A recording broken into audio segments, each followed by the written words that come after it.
Hey, good afternoon and welcome back to the adventure. Today is Sunday and I am in Muscle Shoals, Alabama.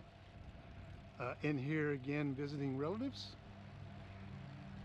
Been here for a few days. Just now got an opportunity to get out for a bike ride. I'm gonna go check out some landmarks. This area is pretty rich in history, both from music, architecture, a lot of different things. And I'm going to start a little bit of a series, I think, on this channel, kind of a landmark and latte, if you will. No latte today. The coffee shop I was going to go to is no longer open, which is unfortunate. So we'll just do some landmarks today. I think there's about 4 of them I've got planned for us to go look at. So sit back and enjoy. Let's go check out some landmarks in Muscle Shoals, Alabama. All right, around this place, it's kind of a logistics to get from point A to point B. There's a lot of side roads. There's a lot of major roads. The problem that the major roads, they're not very safe for cyclists. So I'm trying to hit as many side roads as I possibly can to get to the places that I'm trying to get to. Shouldn't be too hard. The first one's a little harder than most. There is some sidewalks. I don't typically do sidewalks, but in this case, because I'll feel safer on the sidewalk, I'm gonna end up doing a sidewalk. Okay, I ended up getting off the bike and walking across this area. There are no crosswalks at hardly any of the intersections, especially at a main intersection. But this is the first landmark I wanted to stop by. I believe, if I'm not right, and we'll check it when we get to the marker, that this would be the first Southern Baptist church, I think, in the region.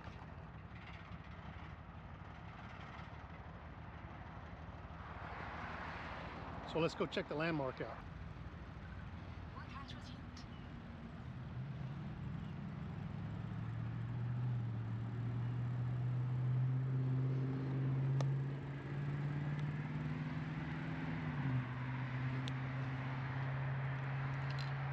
All right, first Southern Baptist Church. Near the turn of the century, the 20th century, residents of Houston Crossroads became concerned that their community had no church or school. In 1895, John Schlutenhofer deeded an acre of land at the southwest corner of the crossroads for the purpose of building a one-room schoolhouse and a place of worship. Local farmers cut timber from their own land to help construct the building, named Okolona School. Various denominations held services in the building. This practice continued until August 29, 1899, when worshipers established Okolona Baptist Church along Southern Baptist guidelines. A larger 2-story church was constructed in the 1910s. A Sunday afternoon tornado destroyed the new church soon after its completion. It was quickly rebuilt and in use until 1938, when the congregation built a new sandstone church in January 1944. The church caught fire during Sunday school and burned to the ground. It was replaced by a new brick facility built upon the old foundation. Subsequent alterations included a north side addition and a Sunday school annex.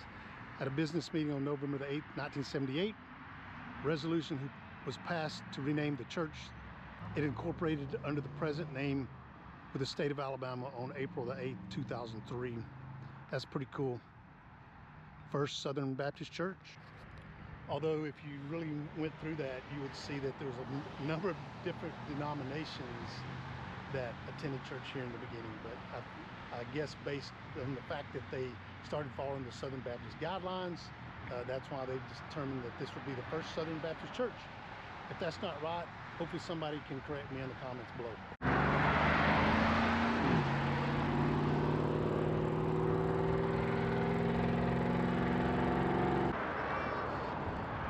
Nice Humvee for sale. All right, second landmark in Muscle Shoals that I wanted to visit today. You would think they would at least put a sidewalk out to it. So we'll have to get off the bike and walk out there to it. All right, so this is Howell and Graves School. I actually attended 1st through 4th grade here. I don't think it's not a school anymore. I think it's just a part of the Department of Education for Muscle Shoals. But anyway, as you can see, Muscle Shoals City was incorporated on April the 24th, 1923. Among the leading developers were New York realtors A.L. Howell and C.T. Graves. Interesting. Their interest in Muscle Shoals was inspired by the vision of Henry Ford to use power from Wilson Dam and the nitrate plants to employ 1 million workers and build a city 75 miles wide. Although Ford's vision remained unfulfilled, Howell and Graves helped develop the town by building the first city hall, bungalows, a service station, and Howell and Graves School. Cast iron street lamps, fire hydrants, and drinking fountains were placed along Wilson Dam Road, which this is Wilson Dam Road here, just for reference, I guess. The streets constructed through farmland were edged with concrete curbing and sidewalks. Other real estate speculators also came to the area buying land, parceling it in 25-foot lots and selling them sight unseen to people across the United States and from foreign countries. This is continued on the other side, so we'll jump over there real fast. One of the things, I always thought was fascinating about this area was Henry Ford's plans to kind of do his, if you will, Michigan automotive manufacturing in this area. I think if you go back and look through history, there was some concerns, or not concerns, there's some disagreements between the federal government and what Mr. Ford was trying to do. And he chose not to fight it, I think, more than anything, and decided to pull out and go to Michigan. So continue from the other side. The Howell and Graves Junior High School was designed by architect Harry J. Fraun and built in 1927 in the neoclassical style and neo-Tudor Gothic tradition, symbolically associated with the Ivy League schools. Decorative brickwork, which originally crowned the building, gave it a castle-like appearance. It was also known as one of the finest buildings in the region and was often the scene of political rallies and other special events. The state-of-the-art auditorium with a seating capacity of 500 had elevated floors and opera-style seating. The stage had hand-painted canvas backdrops and lighting. In 1959, for a sum of $300, the school was transferred from Colbert County School System to the newly formed Muscle Shoals City Board of Education. And so there is a pretty nice, or was a pretty nice auditorium in here. We would do school plays. I can remember doing that like in 2nd grade. But as you can see, it is kind of a castle-less looking castle type of a building. See if I can get that right.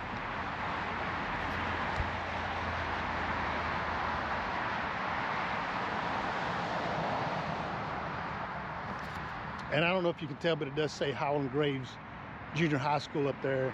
Like I said, when I was here, it was 1st through 4th. And it eventually became also a trade school for the high school as well. And they moved, 1st through 4th to another school and put a trade school in here where you could take auto mechanics and welding and carpentry, home economics, them types of things here at the school. And the surrounding schools from the county would come in and have classes here, when school's in. So it's definitely been used for a lot of different things.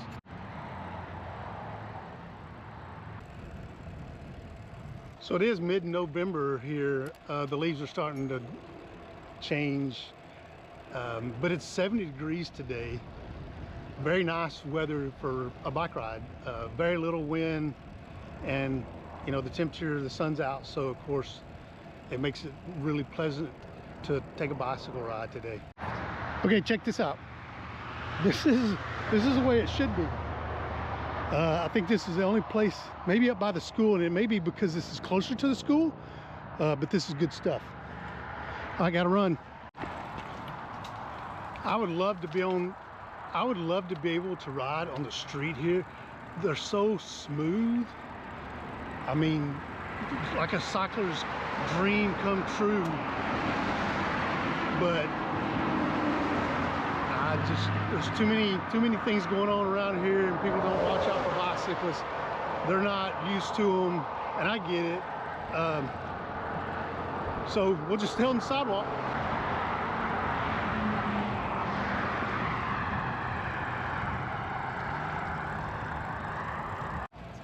Okay, a bonus landmark for everyone. We're gonna cruise by Fame Recording Studio. It wasn't on the list. I don't know that there's a marker there. It didn't show in the map that I was actually looking at.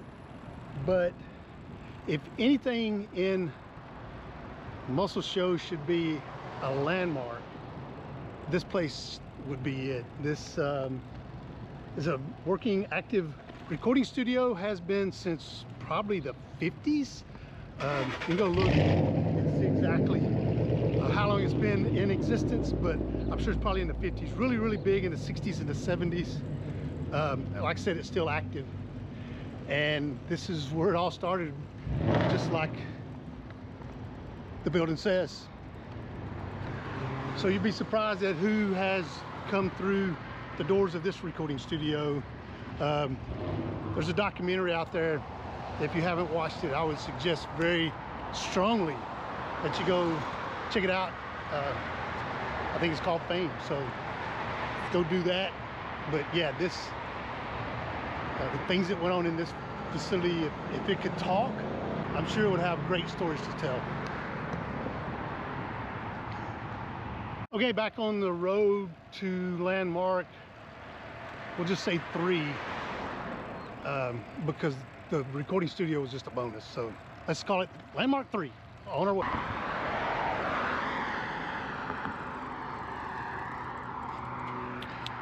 Okay, landmark number 3.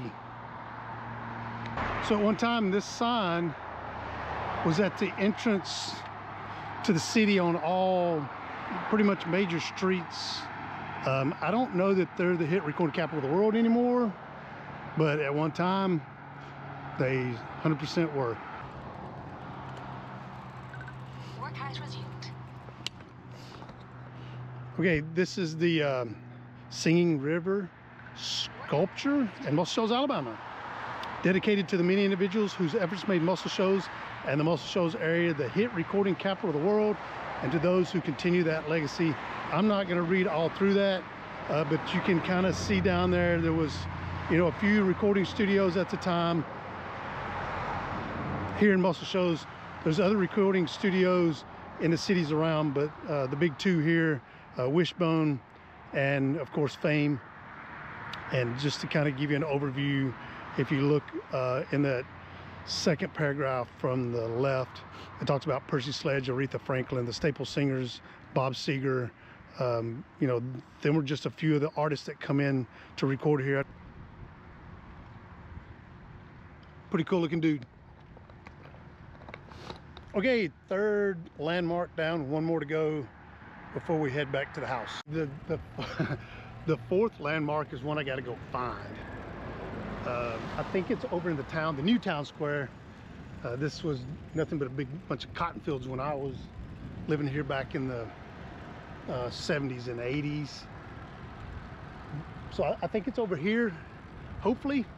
If not, I'll have to bring out the map and see if I can find it, but I think it's down here in this little square. I think it's kind of interesting. They've got this City of Muscle Shoals marquee here that's lit up. That's to the face of a field and a residential area. The landmark's supposed to be in this area here, so let's cruise up into here and see if we can find it. Do see people on the e-bike, that's cool. They do have the date that Muscle Shoals was founded in 1933. That's pretty cool on the clock, but I don't see any marquee anywhere. The website that I'm using to find landmarks, I'll post that link as well. And then if you are looking for landmarks in your area, then I'd suggest going to this website. It's a pretty cool website. You can just put your zip code or your area, or even if you're there, you can just put search here and it'll give you, you know, the top 100, top 10. I know there's probably not 100 in Muscle Shoals, so I didn't do the 100. If you're curious about seeing landmarks in your area, you know, shout out to the group that put that together. I appreciate them doing that. Okay, so there you have it. My first episode of landmarks and lattes, without the latte, of course, this time. If you like what you've seen, please like, subscribe, and ring the bell for notifications, and we'll catch you on the next adventure.